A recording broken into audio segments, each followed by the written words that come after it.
Let's ask former Trump White House press secretary Stephanie Grisham, who's become a critic of the former president after January 6th. Thanks very much for coming on the program. Appreciate it. All right. So do you really think all of this is going to happen? Some of it's going to happen? You think it's overstated?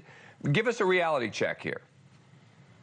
So thanks for having me. But I think that, yes, it will happen. I don't know if those people will be specifically who will do it, but I think it's a little early for all of those names to be dropping. I mean, having been in Trump world since 2015 and going through until January 6th, I know that we had such an iteration of different staff.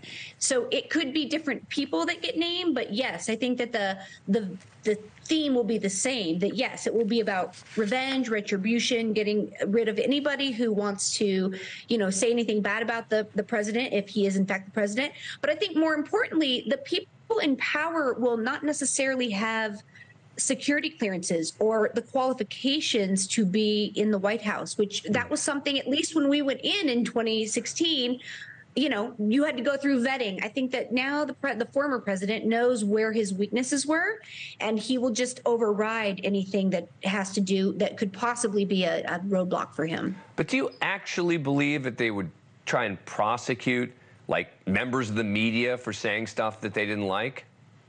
Yes, 100%. Really? I mean, when I was press secretary, I remember one of my biggest battles was he wanted me to get everybody off of the White House grounds. He wanted me to kick them out, get them completely off the White House grounds. And it was just a cat and mouse game that I played with him for a very long time, giving him excuses of why I couldn't.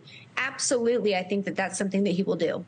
And what do you make of the comments that Liz Cheney has been made, that we're sort of sleepwalking to a dictatorship? Again, you can disagree, you can be fearful, but that's some pretty severe language.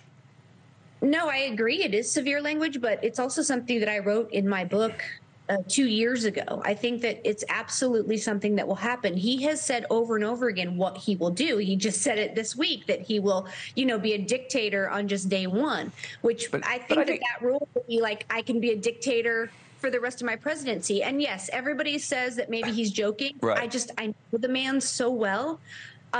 That's how he kind of gets through things. He pretends to joke, but then he does it. But he said he'd just be a dictator on day one and then stop. Right? So. Well, yeah, and then what day one he's going to sign an executive order saying I'm a dictator. So I mean, there's a lot of loopholes there. All right. Well, this is not particularly heartening. We shall see. Stephanie Grisham, thank you very much. Appreciate it. Thank you, Dan. Still ahead. Thank you for watching. Go to newsnationnow.com to find NewsNation on your cable provider. And don't forget to click the red subscribe button below to get more of NewsNation's fact-driven, unbiased coverage.